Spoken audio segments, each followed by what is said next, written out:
예쁜 꽃들이 이렇게 피는 가을. 이 비 그쳐지면은 막 10몇 도까지 내려간다고 그러더라고요. 예, 즐기세요. 얼마 남지 않았습니다. 또 국화도 있고요.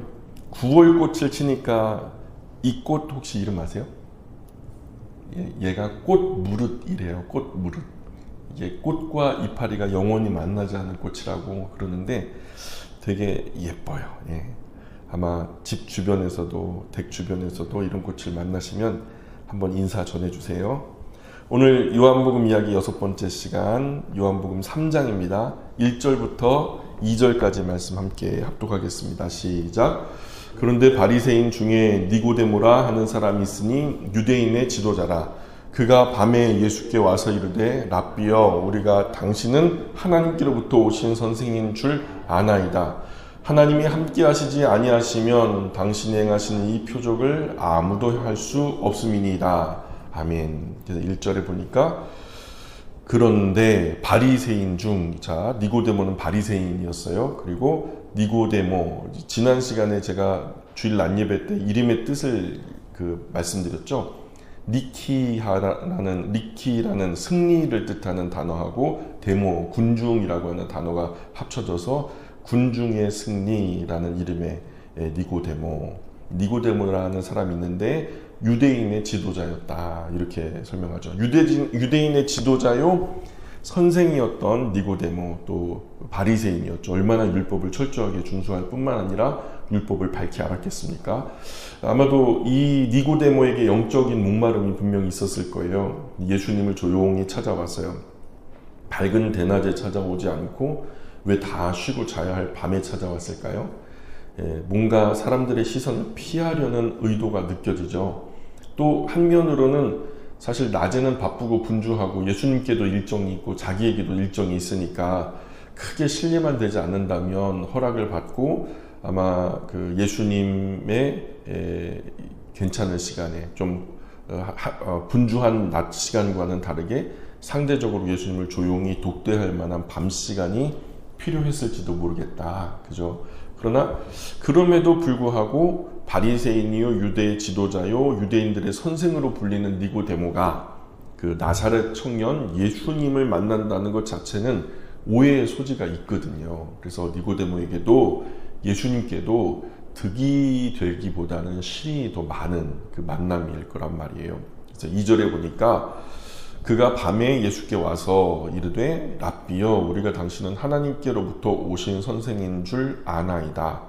하나님이 함께 하시지 아니하시면 당신이 행하시는 이 표적을 아무도 할 수 없음이니이다. 자, 니고데모가요 아마도 예수님의 이야기를 처음에는 소문으로 들었을 거예요. 그리고 예수님이 예루살렘으로 올라오셨을 때 이미 성경에 기록되지 않은 수많은 표적이 있었다는 것은 사복음서에서 공이 나타나는 바고요. 그 중에 대표적으로 몇 가지를 이렇게 기록해 놨을 뿐이지 무수한 병자들을 고치셨다라는 것은 우리가 성경의 행간을 통해서 충분히 읽을 수 있어요. 그래서 니고데모가 그 예수님의 행적을 따라다니면서 그 표적을 보니 그냥 일반인으로는 할 수 없는 일들을 일으키고 있거든요. 엄청난 기적들, 이적들을 일으키고 있거든요. 그러니까 이분이 범상치 않은 평범한 분은 아니다라는 것을 알게 된 거죠. 그래서 이런 분이라면 내가 영적인 고민, 어떤 깊은 문제 이런 것들을 좀 현명한 답으로 답변해 줄 수 있지 않을까. 선생으로서 남에게 물어보지 못하는 내 안에 있는 깊은 의구심, 영적인 고민 이런 것들을 예수님께는 털어놓고 이야기를 하고 싶었던 것 같아요. 그래서 니고데모는 예수님을 하늘에서 보내주신 특별한 선생으로 고백하잖아요. 그래서 예수님께서 행하신 크고 놀라운 표적을 많이 들었고 보았던 것 같아요. 이 말을 들은 예수님이 이제 3절에서 뭐라고 말씀하시냐면 3절 우리 같이 읽어볼까요? 시작. 예수께서 대답하여 이르시되 진실로 진실로 내게 이르노니 사람이 거듭나지 아니하면 하나님의 나라를 볼 수 없느니라. 아멘. 자, 갑자기 이 모든 그 엄청난 기적과 표적들, 당신이 행하시는 이런 것들을 나도 들었고 봤는데요. 이거 하나님께로부터 오신 분이 아니면 이런 이적 표적을 행할 수 없죠. 저도 그거 인정합니다. 하나님이 함께하지 아니하시면 당신이 행하는 이런 일들은 할 수가 없는 일들이에요. 인정합니다. 이렇게 얘기하는 거예요. 근데 여기에 어떤 질문이 있나요? 아무런 질문이 없어요. 근데 그 아무런 질문이 없는데 예수님께서 그냥 밑도 끝도 없이 그 대답하시기를 질문이 없는 대답을 하시는 거예요. 사람이 거듭나지 않으면 하나님 나라를 볼 수 없어. 그러는 거예요. 아니, 질문이 없는 대답을 하시는 거예요. 앞서 보세요. 하나님 나라를 이런 답이 나온다면 사람이 거듭나지 않으면 하나님 나라를 볼 수 없다. 이런 대답이 나오려면 앞서 어떤 질문이 있어야 되죠? 하나님 나라를 어떻게 볼 수 있을까요? 뭐 이런 질문이 있었어야 되잖아요. 근데 니고데모가 그런 질문 했나요? 안 했거든요.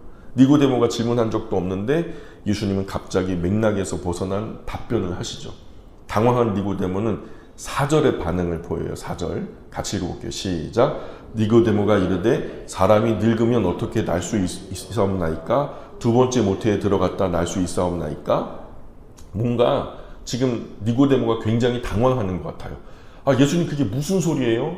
내가 알아듣지 못할 것 같습니다. 뭐 이런 어떤 당황스러운 게 아니라 뭔가 마음에 품었던 이야기가 연결되듯이 뭐 우리는 알지 못하는 심상의 교제가 어찌 보면 뭐 텔레파시라고 할까요? 지금 우리의 말로는 표현하기가 참 어려운데 영적인 교통 내지는 우리 종교가 없는 신앙 바깥에 있는 사람들은 텔레파시라고 할까요? 그런 영적인 교감이 있었는지 모르지만 니고데모가 그 대답에 응해서 다시 또 질문을 하는데 사람이 늙으면 어떻게 다시 납니까? 두 번째 어머니 뱃속으로 들어갔다가 다시 태어납니까? 이 말이 안 되는데요? 거듭난다는 말이 무슨 뜻입니까? 그래서 예수님 말씀을 듣고 니고데모는 자기는 이미 늙어서 어머니 뱃속에 다시 들어갔다 나올 수 없다는 말이죠. 예수님 말씀하는 거듭남이 무엇인지 이해하지 못한다는 말이죠. 근데 이 자리에 있는 저와 여러분들은 이 거듭남에 대한 이야기는 잘 아실 거라고 믿어요. 예. 이미 미랄의 씨앗의 비유로 또 설명을 했고요. 그리고 유정란, 무정란으로도 여러 차례 설명을 드렸기 때문에 이 거듭남에 대한 비밀은 더 이상 얘기하지 않아도 될 것 같아요. 어쨌든 이 거듭남을 이해하지 못한 니고데모로서는 당연한 반응이다. 거듭남이 뭔지 모르는 이 니고데모로서는 당연히 예수님께 이런 반문을 할 수 있겠다. 그러자 예수님은 5절 말씀으로 이해를 도와주려고 노력을 하시죠. 5절에 보니까 이렇게 말씀해요. 같이 읽어볼게요. 시작. 예수께서 대답하시되 진실로 진실로 내게 이르노니 사람이 물과 성령으로 나지 아니하면 하나님의 나라를 들어갈 수 없느니라. 자, 예수님은 니고데모를 향해서 계속 거듭남에 대해서 강조하고요. 또 나중에 보면은 육으로 난 것은 육이다, 영으로 난 것은 영이다 이렇게 말하거든요. 그러니까 단순히 예수님은 니고데모를 종교적으로 뭔가 개선하거나 도덕적으로 윤리적으로 좀 삶의 방향을 선한 방향으로 또 달리해서 좀 뭔가 이 선한 방향으로 인도하는 그런 개념은 아니고요. 전적인 하나님의 일하심으로 이루어진 영적인 재창조다. 그냥 육으로 난 것은 그냥 육이야. 영으로 난 것은 영이야. 여기에는요 개선의 여지가 없는 거예요. 그냥 존재적으로 완전히 재창조의 이야기를 하시는 거예요. 성령으로 난 사람은 바람처럼 자유롭고 예측할 수 없죠. 지금 바람의 길을 한번 설명해 보실래요? 바람은 시점이 어디예요? 어디서 시작해요? 예. 그 어떤 좌표를 찍을 수 있나요? 어디까지 부는데요? 또 어느 방향으로 부나요? 이거 우리가 허공에다가 자를 대고서 그림을 그릴 수도 없고요. 그 바람의 규모는요, 굵기나 부피나 이런 것들 우리가 알 수 있나요? 그죠? 바람의 길을 한번 설명해 보세요. 그 원리는요, 어디로부터 시작되는지, 어디로 흘러가다가 어디에서 그 바람이 끝나는지 우리는 알 수 없어요. 보이지도 않고요. 그러나 바람은 분명히 있고 운행하고 있고요. 그죠? 마찬가지로 우리가 그 성령 하나님의 일하심, 하나님의 움직임의 원리나 이유를 다 알거나 이해할 수 없어요. 이 구원의 서정, 그것도 우리가 성경을 통해서 보여주시는 만큼, 계시되어지는 만큼은 우리가 엿볼 수는 있으나 영적으로 그것이 어떤 메커니즘 속에서 우리의 구원이 이루어지는지에 대한 얘기, 영적인 세계에서 어떤 일이 벌어지는지, 정신적인 세계에서 어떤 일이 벌어지는지 우리는 잘 몰라요. 그래서 이게 그 비유를 하나 가지고 오시는데 뭐냐, 구약 말씀에 모세의 시절에 이스라엘 백성들이 그 광야에서 하나님께 불평불만을 그렇게 해요. 불평만, 길에 거침으로 인해서 너무 불평불만하니까 불뱀을 풀어버려요. 그래갖고 불뱀이 온 이스라엘 백성들을 다 물어요. 그러니까 또 모세가 중재하면서 하나님 이렇게 우리를 이 광야까지 나오게 해서 다 죽이려고 하시니까 살 길을 주십시오 하고서 이제 중보를 하니까 하나님께 살 길을 열어주시죠. 그게 뭐였죠? 장대에 놋뱀을 만들어 매달아 올려라. 그래가지고 그 구원과 생명의 길이 하나님께서 명령하셔서 만들어 달아올린 놋뱀을 바라보게 하신 거예요. 그렇죠? 근데 성경의 기록은 뭐예요? 이스라엘 백성 중 불뱀에 물린 자마다 놋뱀을 본 자는 살아났고 놋뱀을 보지 않은 자는 죽었다. 근데 이 원리가 뭐예요? 이 원리를 한번 설명해 보세요. 놋뱀을 볼 때 어떤 현상이 벌어지나요? 예? 햇빛에 받아서 놋뱀에 반사된 그 뭐 좌회선이나 적외선이나 원적외선이 뭐 사람이 눈을 통해서 뭐 안에 부교감 신경계로 들어가고 어떤 작용을 하나요? 이거 원리 알아요? 몰라요. 놋뱀을 보는데 왜 해독이 되는지, 왜 죽을 사람이 사는지 그거 설명할 수 있어요, 없어요? 몰라요. 그냥 그저 놋뱀을 보면은 산대요. 그럼 안 보면은 죽는데요. 하나님 그렇게 정해 놓으셨어요. 설명할 수가 없어요. 이해할 수도 없어요.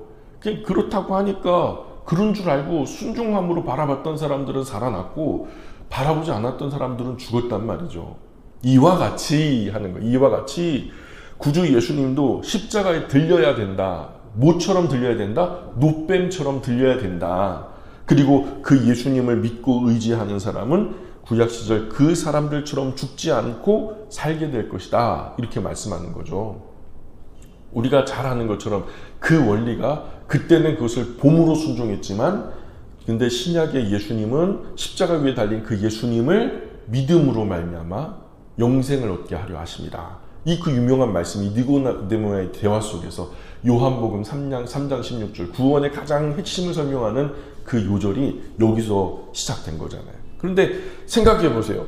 십자가에 달린 그 예수님을 믿고 의지하는 게 내 마음에 영접하여 믿음으로 받아들이고 또 그분이 나의 구주와 주님 되심을 고백하는 게 어떻게 우리가 다시 사는 것의 이유가 되냔 말이에요. 하나님이 그렇게 하셨는데 그 원리가 뭐예요 도대체? 이 원리를 이해하시냐고요? 설명할 수 있어요? 불가능해요. 그냥 하나님이 그렇게 정하신 거예요. 하나님께서 그렇다면 그런 거예요.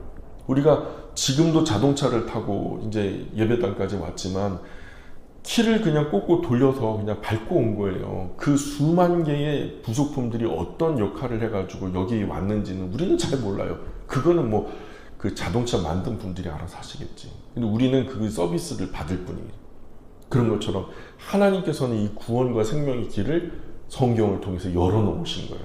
마치 놋뱀처럼 예수님 또한 그분을 믿고 영접하여 믿고 의지하는 자들에게 길과 진리 생명 되어주시겠다고 약속하신 하나님의 말씀에 근거해서 그냥 그렇다고 하시니 그런 줄로 믿고 순종함으로 받아들이면 구원이 된다. 그래서 이것은 무엇을 전제로 한 말씀일까요? 이게 바로 십자가를 통한 그 구주 예수님의 십자가 희생을 통한 구원의 길을 설명하는 거잖아요. 그러나 설명한다고 그 원리가 이해되거나 깨달아지는 게 아니죠. 2000년 전에 뭐 나사렛 청년이 십자가 위에서 사형당해 죽은 게 어떻게 지금 2000년 후에 나의 구원이 된다는 말이냐. 이것을 설명해내라. 지금 현대인들은 그렇게 말하거든요. 그저 믿고 순종할 뿐이죠. 성경이 그렇다고 하니까, 그 성경에 기록된 하나님의 말씀이 그렇다고 하니까. 그러나 분명한 것은 그 열매죠. 열매는 분명히 나타납니다. 이 거듭남이라는 것은 하나님 나라에 들어가는 필수 조건이거든요. 교회 출석이나 종교적인 행위만으로는 부족하다는 거예요. 그래서 그 사람 내면의 변화, 성령 하나님의 일하심이 그 안에 그 영생의 씨앗을, 영원한 생명의 씨앗을 부여받은 자마다 삶에서 거듭남의 열매가 열리기 시작하는데 그것을 일명 성령의 열매라고 하죠. 성령의 열매가 9가지로 나타나기도 했지만 그러나 9가지만 있는 게 아니라 수많은 긍정적인 이야기들, 수많은 이름에 더 많은 열매들이 있다는 말이죠. 자, 예수님의 말씀을 이해하지 못하는 니고데모에게 예수님은 계속해서 거듭남의 원리를 반복해서 설명하고 계셔요. 근데 왜 그렇게 이렇게 반복해서 설명하시는 걸까요?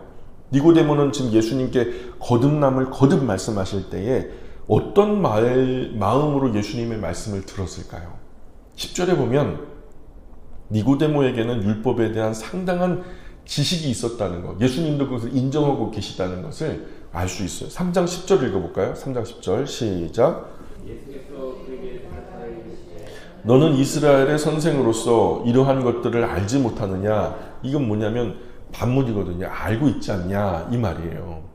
모른다는 것을 증명하기 위한 말이 아니라 이미 너는 알고 있다라는 것을 반문하는 거예요. 그래서 지금 그 지식이 있다고 구원의 원리를 빨리 이해하고 받아들이는 것은 아니라는 거죠. 성경의 지식이거든요. 니고데모에게 있던 그 지식은 구약 성경에 있었던 지식이거든요.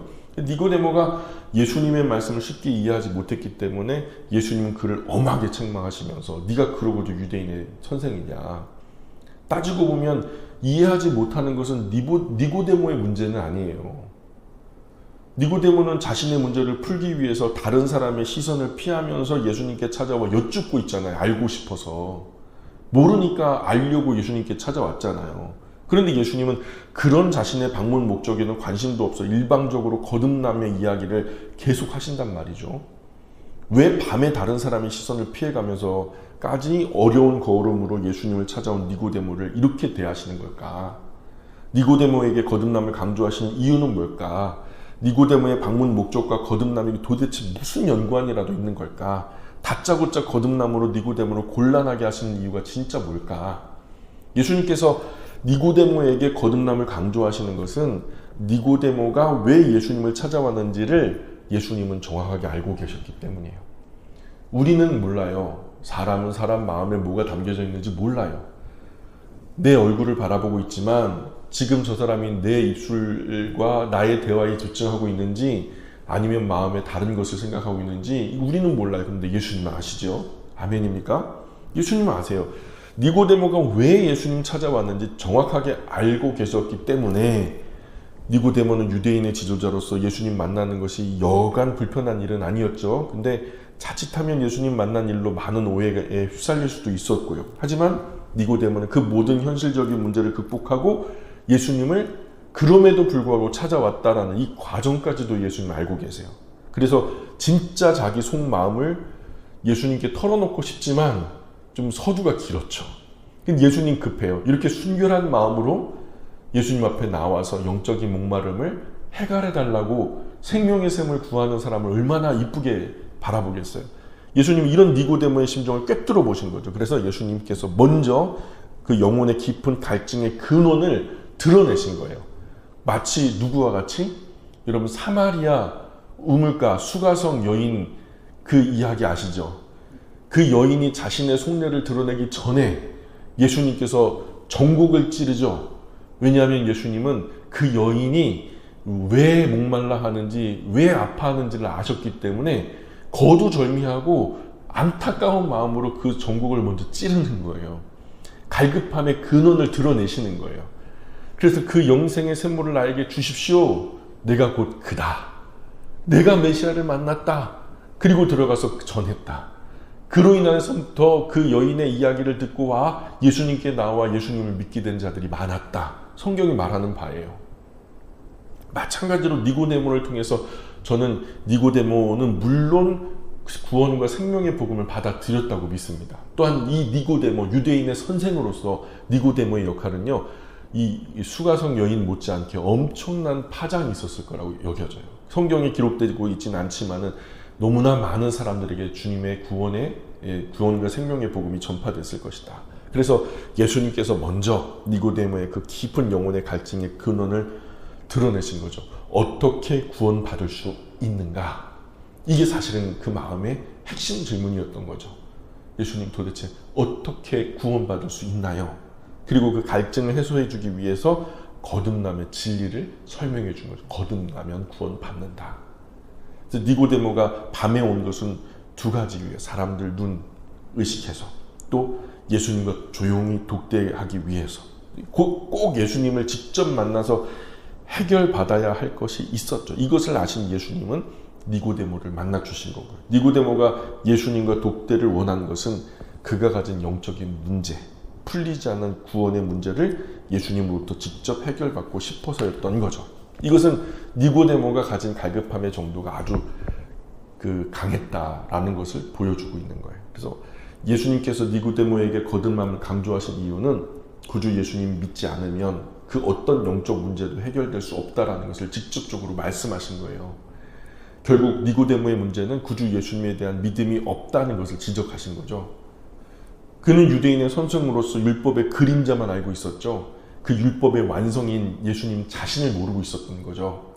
그래서 구주 예수님을 바라볼 뿐 믿지 못하는 문제에 대해서 거듭남, 즉 구주 예수님을 믿음으로 니고데모의 그 모든 의문점이 해결될 수 있다는 것을 지금 알려주고 계신 거예요. 거듭남의 실체는 구주 예수님, 생명의 씨앗은 구주 예수님.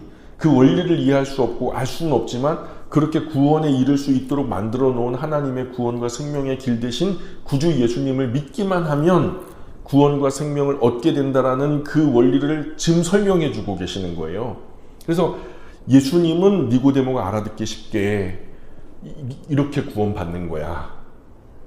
그 마음에 감춰진 질문, 어떻게 구원을 받을 수 있는데요? 라는 그 질문에 대한 답으로 거듭나면 구원받을 수 있다 라고 하면서 그 거듭남을 설명하는 과정에서 우리가 잘 알고 있는 3장 14절, 15절, 16절의 이야기가 펼쳐지는 거예요. 우리 3장 14절, 15절 한번 읽어볼까요? 시작! 모세가 광야에서 뱀을 든 것 같이 인자도 들려야 하리니 이는 그를 믿는 자마다 영생을 얻게 하려 하심이니라. 자, 예수님은 이어서 자신의 사명을 말씀하시는데요. 모세가 광야에서 뱀을 든 것 같이 인자도 들려야 된다. 나도 들려야 된다. 말씀하시면서 앞서 설명한 대로 이는 십자가를 통한 구속, 구원을 예고하시는 거죠. 그리고 이어지는 말씀이 우리가 잘 알고 있는 복음의 핵심이죠. 한번 같이 읽어볼게요. 시작! 하나님이 세상을 이처럼 사랑하사 독생자를 주셨으니 이는 그를 믿는 자마다 멸망하지 않고 영생을 얻게 하려 하심이라. 아멘.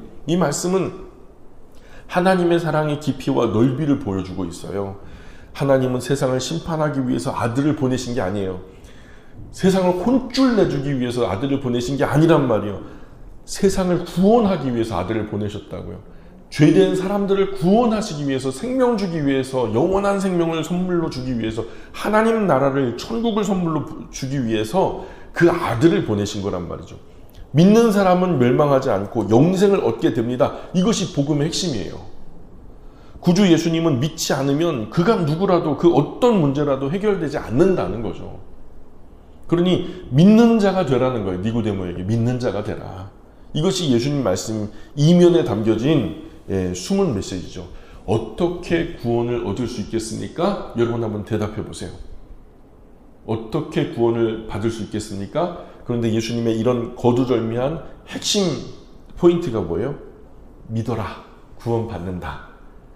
아멘. 사랑하는 여러분, 오늘 니고데모의 모습 보면서 어떤 생각이 들어요? 우리 안에도 솔직히 니고데모 같이 아직 해결받지 못한 신앙의 문제나 궁금증이 있잖아요. 솔직히 있죠.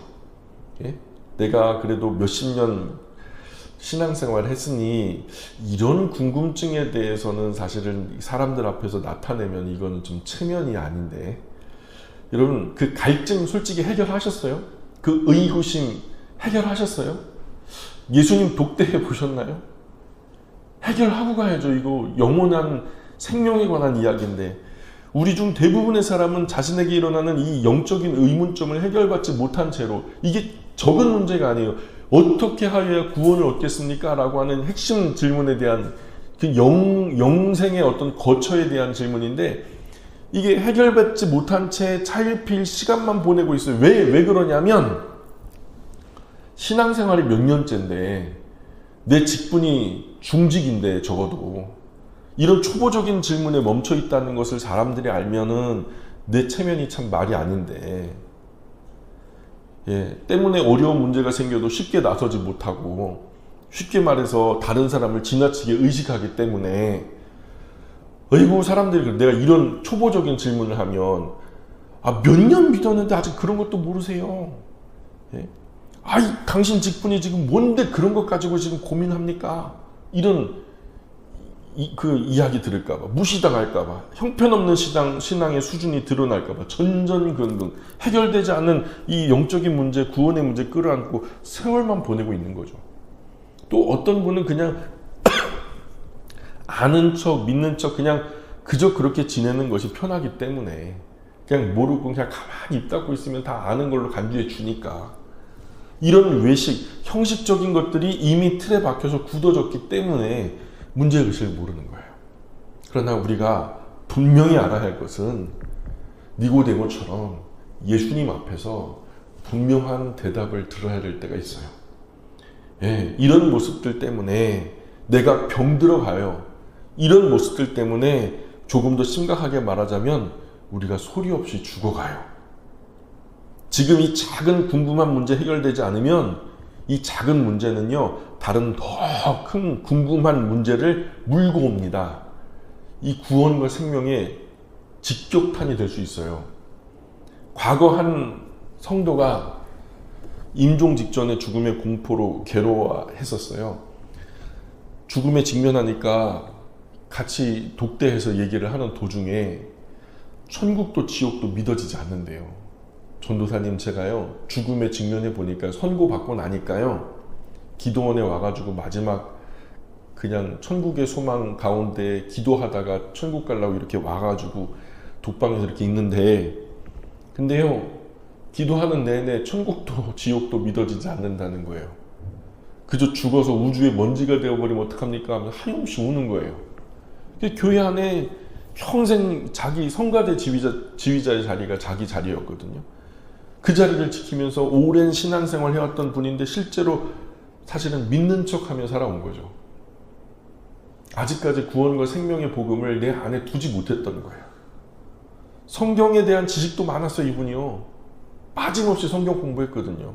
대단한 열정으로 막 봉사도 계속 하니까 규칙적인 기도의 사이클을 성실하게 지켜내는 거예요. 그리고 나름의 신앙생활 진지하게 한다고 생각했지만 그 성도님은 거듭남을 체험하지 못했던 거죠. 임종을 앞둔 며칠간은 제가 전담을 했는데 정말 곁에서 보기 힘들 만큼 심각한 공포가 그분 안에 있는 것을 보고서는 곁에서 함께 말씀 나누고 기도하다가 결국 다시 복음 전하고 예수님 영접해야 되겠다. 그냥 안 믿는 것으로 간주하고 다시 복음을 전해야 되겠다라는 마음의 용단이 세워졌어요. 그리고 그분에게 정말 처음 사람을 대하여 예수님의 복음을 전하듯이 하나 둘 예수님의 복음을 전하고 성경을 펼쳐서 같이 읽게 하고 영접기도 하고 구원의 확신이 이를 때까지 계속 반복을 했죠. 그 후 정말로 거짓말처럼 마음속에 평안이 찾아왔다는 거예요. 그로부터 몇 주 지내시다가 구원의 감격 속에서 소천을 받으셨던 사건이 있어요. 어떤 청년이 있어요. 25살인데요. 해병대까지 다 갔다 왔고 막 몸도 되게 막 호리호리하고 새까맣고 단단해요. 근데요, 이 친구가 어느 날 몸이 안 좋아 병원에 갔더니요, 얼마 못 산대요. 무슨 희귀질병에 걸렸는데 그 판단 받자마자 몇 개월 있다가 심각해지더니 그냥 소천을 받는데 그 짧은 기간 안에 엄마 손 붙들고 얘기를 하는 거예요. 나 때문에 슬퍼하지 말라고, 괴로워하지 말라고. 나는 먼저 가서 주님 품 안에 있을 거니까. 엄마 나중에 올 거니까. 그러니까 나 때문에 울지 마라. 나 때문에 힘들어하지 마라. 그래가지고 엄마를 다독거리면서 오히려 그냥 가족들 다 위로하면서 그렇게 소천을 받았어요. 25살짜리 청년이요. 그 안에 뭐가 있는 거예요? 거듭남의 진리가 있는 거예요. 있는 거예요. 있다는 사람은요 담대하고요, 없는 사람은요 두려운 거예요. 예수님 아는 것만으로는 안 돼요. 거듭남 신앙, 진짜 믿음, 진짜 신앙으로 채워져야 불신앙의 공허와 공포가 사라지는 거죠. 거듭남, 곧 예수님의 영접과 믿음은 신앙생활의 시작이에요. 시작. 예수님과 함께 출발하는 거예요. 그러니까 이게 거듭남이 없으면 출발조차 못하는 거지.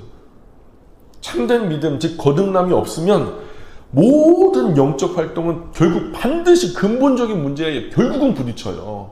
언젠가 부딪혀요. 예수님 영접하면서 믿음 생활, 신앙 생활은 시작되는 거잖아요. 그 거듭남의 확신 안에서 하나님 자녀로 시작하면 어떤 문제가 와도 결국은 이겨내는 힘이 있거든요. 소망의 힘이 대단하거든요. 성령 하나님께서 좌절하도록 그냥 내버려 두지 않아요. 간혹 현실에 부딪혀서 주저앉는 때도 있지만 그러나 그 침륜에 빠지진 않게 해요. 다시금 일으켜 주셔요. 진짜 참된 믿음, 거듭난 신앙이 없다면 결국 반드시 신앙의 모든 것이 회의적이 되는 순간이 있어요. 만나는 사람의 한계마다 모든 것이 다 걸림돌이 되어버려요. 그 사람마다 한계가 있잖아요. 내가 내 힘으로 할 수 없는 한계에 부딪혀가지고 절망할 때 그때는요 나를 일으켜줄 힘이요 없어요. 그러나 거듭남의 신앙이 있는 사람들은 다르죠. 왜냐하면 내 안에서 소망을 찾는 게 아니라 내 바깥에서 소망을 찾아 들어오니까. 여러분 거듭나셨나요? 거듭남의 구원의 진리를 마음속에 간직하고 계신가요? 바꾸어 말하면 생명의 씨앗이 여러분 안에 있냔 말이에요. 거듭남은 구주 예수님을 믿음으로 영접하는 거예요. 그게 왜 구원이 되는지, 어떻게 구원이 되는지 우리는 잘 모르지만 하나님의 말씀이 그렇게 그려놓으셨기 때문에 우리가 그 구원의 길 따라가다 보면 생명과 구원이 있다는 것을 알기, 그로부터 새롭게 태어나 처음부터 다시 살기 시작하는 거죠. 구원의 확신은 거듭남의 증거예요. 그러니까 다시 사는 거예요. 이 비밀을 체험하지 못한 사람은 신앙생활이 별로 행복하지가 않아요. 성장할 수도 없어요. 늘 문제를 달고 살아가요. 외부적인 문제가 아주 사소한 것이라도 눈에 가시고 거슬려요. 거듭남의 증거는 결과예요. 3장 8절 한번 볼까요? 3장 8절 시작. 바람이 임의로 불매 네가 그 소리는 들어도 어디서 와서 어디로 가는지 알지 못하다니 성령으로 난 사람도 다 그러하니라. 거듭남은 이해되지 않는 과정이 중요한 것이 아니에요. 그렇게 된 결과로 알게 되는 거죠. 전에는 죽었다 깨어나도 그게 뭔 소리인지 모르는데 믿고 받아들이고 나니까 알게 되더라는 거죠. 일단 거듭남의 은혜를 진심으로 구하는 것이 우리의 유일한 자세라는 거죠. 거듭남은 내가 죄인이라는 것이 인정되는 거예요. 그래서 구원의 필요성을 인식하게 되는 것이고요. 구주 예수님의 십자가를 통해서 나의 죄를 대속하신 구원자가 되시고 그로부터 나의 주인이 되심을 믿어지는 거죠.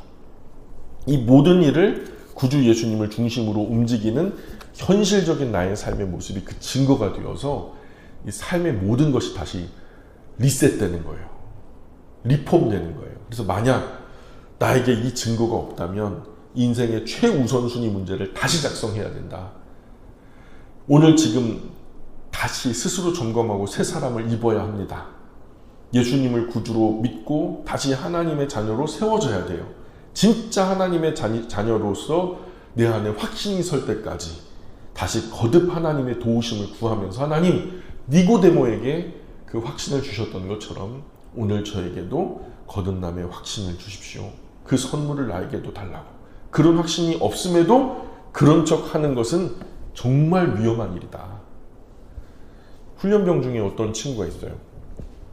수류탄 교장에서 수류탄 훈련을 하면 이게 조교한테 맨날 기합을 받고 두드려 맞으니까 조교는 그야말로 공포의 대상이죠. 근데 수류탄 안전핀을 뽑았어요. 살짝 놓는 순간 이게 땅 하고 이 뇌관을 때려요. 그러면 몇 초 있다가 펑 터지거든요. 근데 얘가요 살짝 손에 힘이 빠지면서, 너무 긴장하면 그럴 수 있거든요. 손에 경직이 되면서 살짝 힘이 빠지면서 이 안전 손잡이를 놓은 거죠. 근데 딸깍 하고서 뇌관을 때렸는데 말을 하지 않는 거예요. 그래서 터져 죽은 사람들이 많아요. 우리 기수에서도 제가 23기수를 보냈는데 그 중에서도 한 놈이 그런 친구가 있었어요. 근데 제 라인은 아니었는데 다른 곳에서 그것을 하던 친구가, 능숙한 조교가 보고 딸깍 소리가 난 걸 보고 그 손에서 뺏어가지고 그냥 그대로 물에다 던져버린 거죠. 불과 몇 초 만에 봉 하고 터진 거예요.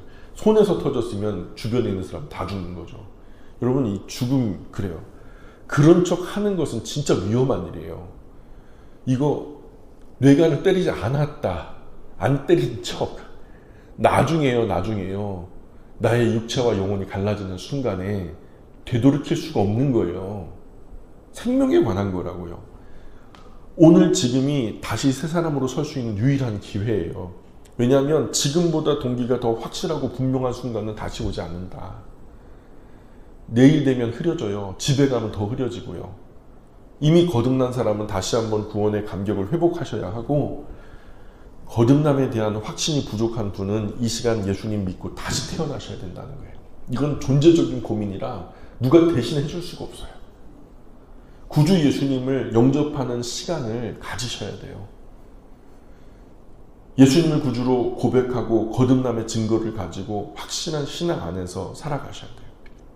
그래서 3장 19절, 20절, 21절 한번 볼까요? 3장 19절, 20절, 21절 시작. 그 정죄는 이것이니 곧 빛이 세상에 왔으되 사람들이 자기 행위가 악함으로 빛보다 어둠을 더 사랑한 것이니라. 악을 행하는 자마다 빛을 미워하여 빛으로 오지 아니하나니 이는 그 행위가 드러날까 함이요 진리를 따르는 자는 빛으로 오나니 이는 그 행위가 하나님 안에서 행한 것임을 나타내려 함이라 하시니라. 아멘. 예수님은 마지막으로 빛과 어둠에 대한 이야기를 하시죠. 사람들은 자신의 악한 행위 때문에 빛보다 어둠을 더 사랑한다는 거예요. 그러나 진리를 따르는 사람은 빛으로 나아가게 돼 있다. 내가 빛으로 가까이 갈 때에 내 죄악에 얼룩진 누추한 모습들이 비춰진다 할지라도, 그러나 진리를 따르는 사람은 빛 가운데로 나오게 돼 있다. 이것은 그 행위가 하나님 안에서 행한 것임을 나타내게 하기 위함이다. 우리는 니고데모처럼 종교적인 지식이나 신앙의 연조나 맡은 직분에 안주할 수 없어요. 거듭남의 은혜를 경험하고 하나님의 사랑을 믿으며 구원과 생명의 빛 가운데 행하는 삶을 살아가야 합니다. 나는 정말 거듭난 삶을 살고 있나요? 물어보셔야 돼요. 적어도 3가지 질문.